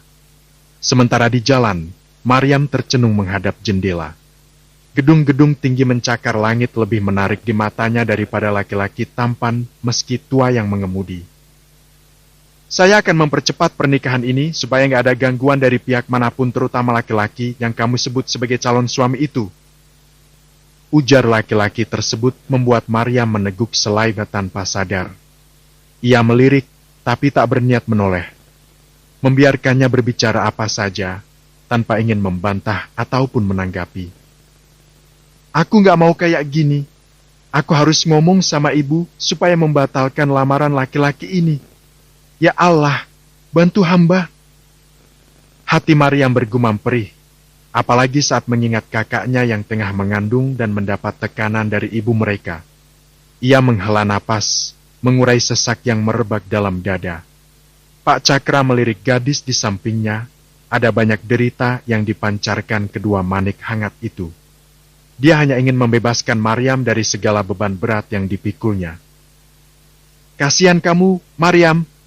Mungkin ini cara saya membebaskan kamu dari semua beban. Kamu mungkin gak ingat saya, tapi saya akan selalu tahu siapa kamu. Bersabarlah, Maryam. Setelah semuanya selesai, kamu akan saya bawa pergi dari rumah itu. Pak Cakra menghela napas, mempercepat laju kendaraan setelah melirik jam di tangannya. Maryam tak peduli lagi pada apa yang akan terjadi. Dia bagai sebuah robot yang tak dapat menolak peran si pemegang remote control. Mata Maryam mengerjap ketika melewati sebuah taman kota yang begitu lengang, nyaris tak ada pengunjung. Para pedagang kaki lima juga masih belum terlihat di tempat itu. Di sana, di sebuah bangku panjang di bawah pohon yang rindang. Ngapain dia di sana? Gumam Maryam dengan kerutan di dahinya. Ia menoleh pada si pengemudi, memintanya untuk berhenti. Berhenti, Pak. Aku akan turun di sini saja. Pinta Maryam dengan sangat cepat. Pak Cakra melirik beberapa saat memperhatikan Maryam yang menatap gelisah pada jendela. Mobil menepi, tanpa menunggu lebih dulu Maryam membuka sabuk pengaman dan pamit untuk pulang. Kamu yakin? Tanya Pak Cakra cemas. Rumah aku nggak terlalu jauh dari sini, jadi aku rasa gak apa-apa. Ucap Maryam sedikit membungkuk untuk dapat melihat wajah Pak Cakra. Laki-laki itu pun terburu-buru karena dikejar waktu. Maaf, ya. Aku juga buru-buru. Kamu nggak apa-apa pulang sendiri? Tanya Pak Cakra cemas meski tahu jarak rumah Maryam dan tempat tersebut tidaklah jauh. Nggak apa-apa, Pak. Aku sudah terbiasa pulang sendiri. Jawab Maryam lagi sekilas terharu dengan perhatian yang ditunjukkan laki-laki itu. Naiklah. Saya antar sampai rumah, kata Pak Cakra setelah menimbang banyak hal. Tak peduli akan datang terlambat pada rapat yang sedang berlangsung. Dia harus memastikan Maryam selamat sampai rumah. Nggak usah, Pak. Aku ada perlu sebentar di sini, mau beli susu ibu hamil untuk kakak di rumah. Jawab Maryam beralasan. Beruntung di saat yang genting dia mengingat kakaknya. Pak Cakra terdiam beberapa saat, kemudian merogoh saku dan mengeluarkan segepok kecil uang lembar pecahan 100.000. Lalu, memberikannya kepada Maryam tanpa segan. Ambil, pakai ini untuk membeli keperluan kamu juga kakak kamu itu. Ucap Pak Cakra membuat Maryam tertegun. Bola matanya tak bergeser dari benda merah di tangan laki-laki itu. Dia memang membutuhkan benda tersebut, tapi tidak memintanya juga. Nggak usah, Pak. Bapak nggak perlu kasih saya uang begini. Tolak Maryam secara spontan, tubuhnya mundur menjauh. Melihat penolakan, Pak Cakra keluar menghampiri gadis tersebut. Berdiri berhadapan dengannya, tak ingin penolakan. Ia meraih tangan Maryam dan meletakkan uang tersebut di sana. Ambillah, saya nggak menerima penolakan. Bilang sama saya kalau kamu ada keperluan. Saya tahu uang gaji kamu diberikan sama ibu kamu, kan? Jangan berikan ini sama dia, ini untuk kamu dan kakak kamu. Belilah keperluan kakak kamu itu. Ucap Pak Cakra seraya kembali ke dalam mobil tanpa menunggu jawaban Maryam. Kamu harus segera pulang, jangan keluyuran terlalu lama di luar. Titahnya sebelum menjalankan mobil meninggalkan Maryam dengan cemas. Gadis itu tercenung, matanya berkaca-kaca melihat uang di tangan. Apa yang harus dia lakukan dengan uang tersebut? Apakah ini sogokan? Maryam bimbang, tapi tetap memasukkan uang tersebut ke dalam ransel usangnya. Lalu, berbalik dan memastikan dia tidak salah melihat. Syukurlah, dia masih di sana. Gumam Maryam seraya mengayuh langkah pergi ke pohon yang dia lihat. Bab 9, Kecewa. Dandi duduk di sebuah bangku taman seorang diri, di bawah pohon yang rindang, bermain ponsel mengusir bosan. Berharap akan melupakan masalah Maryam yang mengingkari janjinya. Dandi! Panggil Maryam sembari berjalan mendekat ke arah pemuda berjaket putih itu. Maryam! Dandi mencibirkan bibir seraya melengos menghindari tatapan sahabatnya. Maryam tertegun, jantungnya tiba-tiba berdegup melihat wajah pemuda yang selama ini dekat dengannya itu. Ia meneguk saliva, memberanikan diri untuk duduk di bangku tersebut. Maaf, aku nggak bermaksud ingkar janji. Lirih Maryam dengan kepala tertunduk, Jemarinya meremas tas di pangkuan mengusir gugup yang tiba-tiba melanda. Sosok Dandi tak sama seperti biasanya. Ia dingin dan terkesan cuek. "Nggak masalah," jawab Dandi singkat. "Aku mau kasih tahu kamu, tapi nggak tahu caranya gimana. Aku nggak punya handphone, Dandi." Sambung Maryam sembari mengangkat wajah menatap pemuda di sampingnya. Mendengar itu Dandi pun menoleh, menatap iba pada gadis muda yang sudah berjuang demi keluarga dan rela melepas cita-citanya itu. Lama mereka saling menatap satu sama lain, mematri pandangan pada manik masing-masing. Menyelami rasa yang hadir, sebuah rasa yang tak pernah ada sebelumnya. "Dandi, kita nikah, yuk!" Ucap Maryam lirih nyaris tak terdengar. Namun, Dandi masih memiliki pendengaran yang baik. Ia mengernyit mendengar ajakan Maryam. Lalu, tertawa terbahak-bahak merasa konyol sendiri. Dia berpikir Maryam sedang mempermainkan dirinya. "Jangan ngaco kamu, Yam. Siapa yang kamu ajak nikah? Aku. Gak salah." Ucap Dandi kembali mencibir Maryam.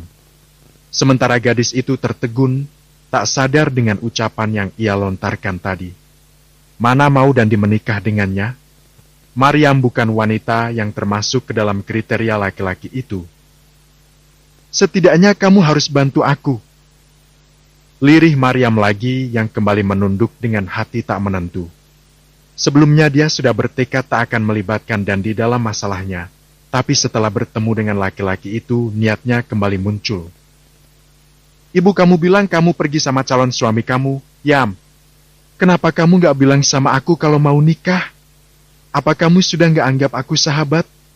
Banyak rahasia setelah kita berpisah. Kamu yang sekarang gak sama seperti kamu yang dulu." Ujar Dandi tanpa senyum di wajah. Tatapan matanya begitu tajam dan nyalang seolah-olah Maryam telah melakukan kejahatan besar. "Kamu ke rumah?" Suara Maryam bergetar, sungguh tak mengira Dandi akan sampai mendatangi rumahnya.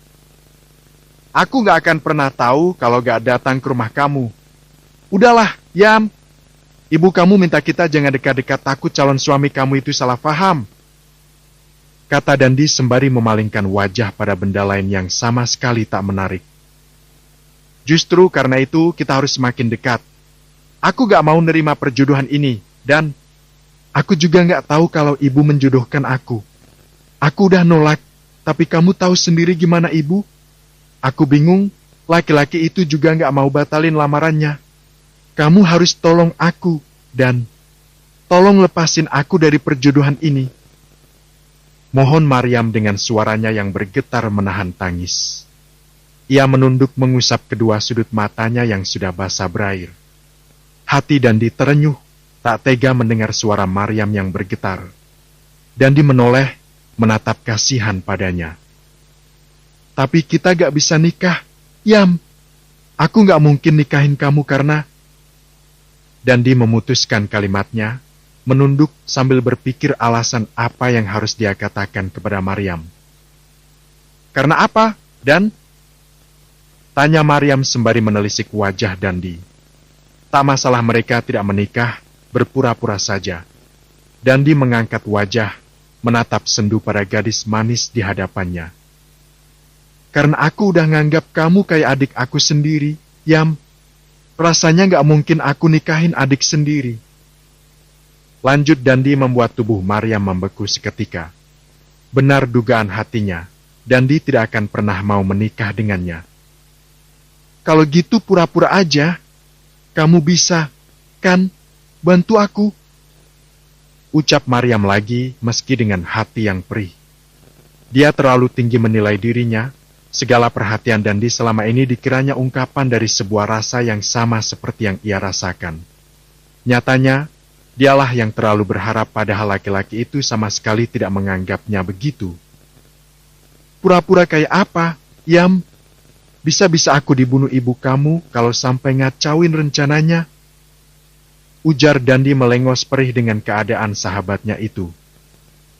"Ya, kamu bisa pura-pura jadi calon suami aku dan mau ngelamar aku dekat-dekat ini. Pokoknya aku nggak mau nikah sama orang itu, dan... Rengek Maryam, pecah juga tangisannya di hadapan Dandi. Pemuda berjaket putih itu berdecak, bingung harus melakukan apa. Tangannya terangkat hendak mengelus, tapi urung dan dikepalkan lagi. Dandi menunggu sampai Maryam meredakan tangisnya. Beruntung tangis gadis itu kali ini tak begitu lama. Hanya hitungan detik saja, Maryam langsung menyeka air matanya. Maaf, Yam. Aku kayaknya nggak bisa bantu kamu kali ini. Ujar Dandi setelah melihat keadaan Maryam lebih baik.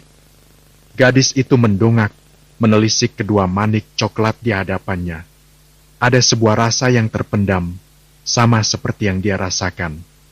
Namun, Dandi mencoba menampiknya. Kenapa? Apa kamu? Dandi menghela napas, memutus pandangan dari sosok rapuh itu. Dandi, siapa dia? Sebuah suara perempuan mengusik pendengaran Maryam. Cepat-cepat kepalanya menoleh ke belakang, melihat siapa yang datang.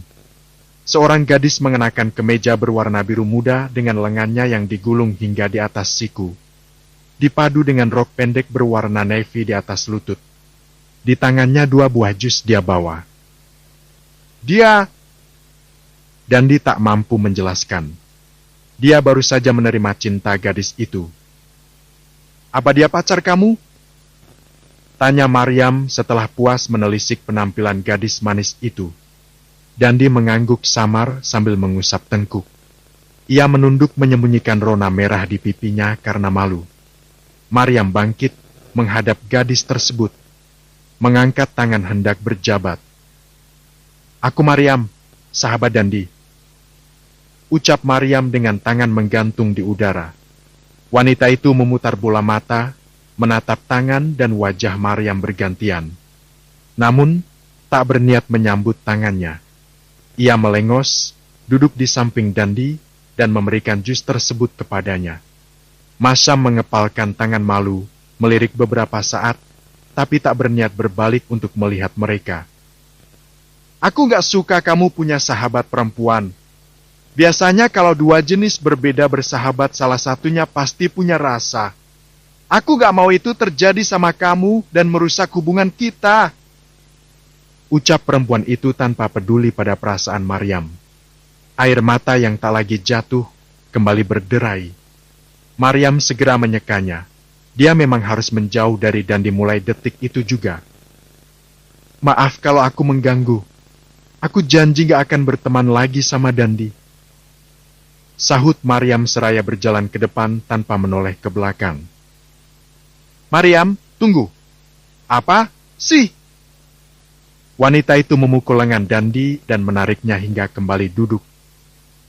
Dia sahabat aku, Gita. Kami sahabatan dari kecil, keluarga kami juga dekat. Kamu jangan kayak gitu, dong, sama dia. Ucap Dandi mencoba menjelaskan status mereka. Gita berdecak, tak peduli bagaimana dekatnya mereka. Dia tak suka Dandi dekat-dekat dengan perempuan lain, apalagi Maryam yang di matanya terlihat seperti gadis sok alim, sok baik, sok suci, padahal sama saja. Pokoknya aku gak suka kamu dekat-dekat sama perempuan lain. Titik. Tegas Gita menatap tajam pada Dandi. Pemuda itu frustasi, mengacak rambutnya dan membanting diri di kursi. Menenggak jus buah sekaligus, kemudian melemparkan tempatnya jauh.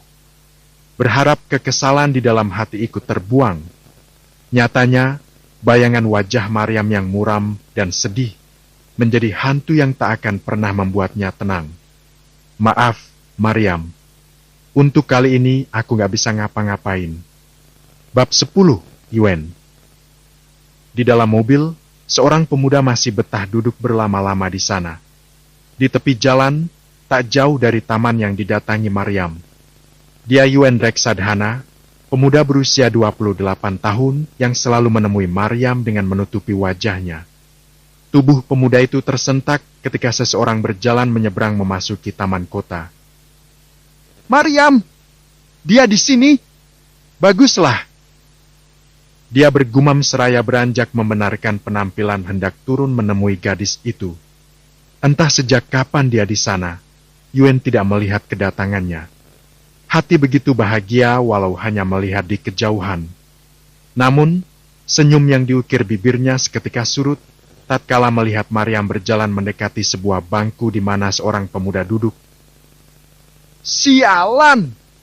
Kenapa laki-laki itu ada di sana? Brengsek!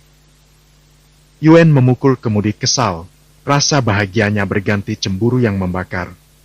Tangan Yuen mencengkram erat kemudi, meluapkan emosi yang tiba-tiba bergejolak. Dia tetap di sana, memperhatikan di kejauhan. Wajah Maryam terlihat senang, tapi tidak dengan laki-laki itu. Apa yang mereka bicarakan, ya? Yuen penasaran, pandangannya tak lepas dari keberadaan mereka. Beberapa saat memantau, Yuen melihat perubahan di wajah Maryam. Dia juga melihat gadis itu menangis, dan hatinya ikut merasa sakit. Sialan! Apa yang dilakukan laki-laki itu? Geram Yuen mencengkeram kemudi dengan sangat kuat. Kemunculan seorang gadis menjadi jawabannya. Ah, apa Maryam suka sama laki-laki itu? Ada sesuatu yang menusuk bagian dari segumpal daging dalam dadanya. Perih dan serasa diremas. Maryam pergi meninggalkan tempat tersebut. Yuen beranjak keluar berencana menemuinya. Ia mengikuti kemana langkah Maryam tertuju. Pada sebuah pohon, Maryam bersandar. Menangis pilu, menumpahkan kekecewaan. Ya Allah, gak ada lagi harapanku di dunia ini selain Engkau. Hanya Engkaulah satu-satunya harapanku. Maka bantulah aku, ya Allah. Lirih Maryam dengan tubuh sedikit membungkuk. Suaranya terdengar pilu dan begitu menyayat hati. Yuen yang berdiri tak jauh dari tempat tersebut, ikut merasakan apa yang sedang menimpa padanya. Dengan mengenakan masker yang menutupi wajah, Yuen berjalan mendekat dan menyambar tangan Maryam. Tangis Maryam mereda seketika, rasa sakit berganti bingung menatap sebuah tangan besar yang menariknya. Lepas! Siapa kamu? Maryam menghentak tangannya dengan sekuat tenaga hingga terlepas dari cekalan Yuen. Siapa kamu? Tanya Maryam lagi waspada. Ia menyeka air mata dengan cepat menatap nyalang tubuh yang dibalut jas hitam itu. Yuen berbalik dengan tenang, entah seperti apa ekspresinya. Maryam tak dapat melihat, hanya kedua sorot matanya saja yang begitu dingin dan tajam. Gadis itu tersentak, sungguh tak menduga dia adalah pelanggan setia tempatnya bekerja. Kenapa? Tanya Maryam melemah, firasatnya membaik karena entah mengapa dia yakin Yuen adalah orang baik. Tanpa berkata apapun, Yuen memberikan sebuah sapu tangan berwarna putih padanya. Buat apa? Maryam mengusap kedua matanya dengan tangan. Yuen meraih tangan itu dan menggenggamkan sapu tangan tadi di sana. Gunakan ini. Jangan menangisi sesuatu yang gak pantas untuk ditangisi. Air mata kamu begitu berharga. Ucap Yuen. Maryam tertegun, menatap benda di tangan cukup lama. Bukan itu yang membuatnya demikian, tapi kalimat panjang Yuen yang baru kali itu dia dengar. Makasih. Ucap Maryam dengan hati yang lebih baik meski hanya sedikit saja. Jangan dekat-dekat sama dia. Aku gak suka kamu dekat-dekat sama laki-laki. Ucap Yuen seraya berbalik pergi meninggalkan Maryam yang membeku. Gadis itu mengangkat wajah, menatap bingung sosok dingin yang tak jauh berbeda dengan lemari es pintu 4 tersebut. Yuen datang dan pergi begitu saja, sesuka hatinya. Meninggalkan setitik harapan juga kebingungan. Kenapa dia baik begini? Gumam Maryam sembari tersenyum menatap sapu tangan milik Yuen. Sementara laki-laki itu membuka masker dan memburu udara untuk mengisi paru-parunya yang nyaris kosong setelah tiba di dalam mobil. Ia memukul-mukul dada yang terasa sesak karena berdekatan dengan Maryam. Begitu gugup sebenarnya, tapi membuatnya sedikit lega telah mengatakan sesuatu yang mengganjal di hati. Ah, Maryam, kamu bikin jantungku mau copot. Katanya sambil tertawa kecil membayangkan wajah bingung Maryam yang menggemaskan. Puas rasanya untuk hari itu. Berharap agar besok dapat bertemu dalam keadaan yang lebih baik lagi. Yuen menjalankan mobilnya kembali ke rumah dengan perasaan yang bahagia. Di rumah Maryam, seorang wanita datang dengan langkah yang terseok-seok. Keadaannya begitu menyedihkan, penampilannya berantakan. Kedua tangan tak lepas dari perut, sesekali meringis menahan rasa sakit yang teramat. Bahkan, di salah satu sudut bibir ada memar yang begitu kentara. "Assalamualaikum, Bu," ucapnya dengan suara terbata dan parau. Air mata tak henti turun meski tanpa isak tangis yang terdengar. Ia terjatuh di depan pintu, mencoba mengetuk walaupun tak memiliki tenaga banyak. "Ibu, Risna, Maryam, buka pintu," ucapnya lagi dengan napas tersengal. "Ya Allah!" Ia mengeluh, berharap seseorang segera membukakan pintu. Bibirnya yang pucat dan pecah-pecah bergetar, mengernyit menahan nyeri di bagian perut. Sekuat mungkin menyeret tubuh semakin mendekati pintu, sungguh tiada berdaya. "Ya Allah!" Dia menangis. "Ibu!" Berteriak memanggil Juleha yang sebenarnya sedang asik menonton drama kesukaannya. "Kak Vina!" Risna yang berada di kamar samar-samar mendengar suara kakaknya. Ia beranjak, menyudahi tangis dan mencoba bersikap tegar. "Bu, ibu gak dengar suara Kak Vina manggil-manggil ibu?" Kau tegur Risna ketika melewati ruang keluarga di mana Juleha asik sendiri. "Vina, kakak kamu datang." "Alhamdulillah, punya duit ibu kalau kakak kamu datang," ucap Juleha seraya mematikan televisi dan bersegera menuju pintu. "Ya Allah, ibu, kenapa yang ada di pikiran ibu cuma duit?" Gumam Risna sembari menggelengkan kepala kecewa. "Loh, Vina, kamu kenapa? Mana suami kamu?" jerit Juleha begitu terkejut melihat keadaan Bing. Risna yang mendengar segera mendatangi teras. "Kak Vina!" Dia menjerit seraya berjongkok membantu Vina untuk beranjak. "Sakit, Bu, tolong Vina!"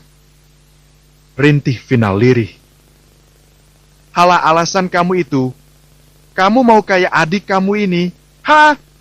Bukannya datang bawa duit malah pura-pura sakit begini. Kamu lihat tuh sana, beras ibu udah habis." Cerca sang ibu tanpa perasaan, dia pergi begitu saja tak peduli dengan keadaan anaknya. "Ya Allah, ibu!" Risna menjerit sambil menangis terseduh-seduh. "Ayo, Kak!" Ia membantu Vina beranjak, membawanya ke kamar. Membaringkan tubuh itu di ranjang, kemudian memasak air untuk membantu meredakan sakitnya. "Ini minum, Kak, supaya perut kakak enakan," ucap Risna sembari membantu Vina untuk duduk. Ia menyeruput sedikit dan menelannya. Rasa hangat menjalar hingga tiba di bagian perut, sedikit meredakan rasa sakit yang tadi mendera. "Kakak lapar, Ris. Ada makanan gak?" tanya Vina menatap sendu sang adik. "Bentar aku ambil, ya." Risna kembali beranjak, berjalan pelan menuju dapur. Mengambil sepiring nasi serta sayur dan lauk yang dimasak Maryam tadi pagi. "Buat siapa itu?" tanya Juleha sengit. "Kak Vina lapar, Bu." Risna buru-buru pergi dan menutup pintu kamarnya. Juleha berdecih, kemudian berjalan mendekati kamar Risna. Berdiri di sana sambil menempelkan telinga pada daun pintu. "Habiskan, Kak, supaya cepat sehat," ucap Risna yang dicibir ibunya. "Kalau udah enakan, pulang sana. Minta uang sama suami kamu buat ibu beli beras. Makanya jangan pelit sama orang tua. Punya suami kaya, kok perhitungan sama orang tua?" Sentak Juleha membuat keduanya terlonjak. Bahkan, Vina tersedak makanan. Astagfirullahaladzim, ibu. Kenapa tega banget sama anak sendiri? Gumam Risna tak habis pikir. Ris, kakak dengar ibu mau jodohin Maryam juga? Tanya Vina di sela-sela suapannya. Iya, kak. Mudah-mudahan Maryam bisa melawan. Sahut Trisna penuh harap. Ibu,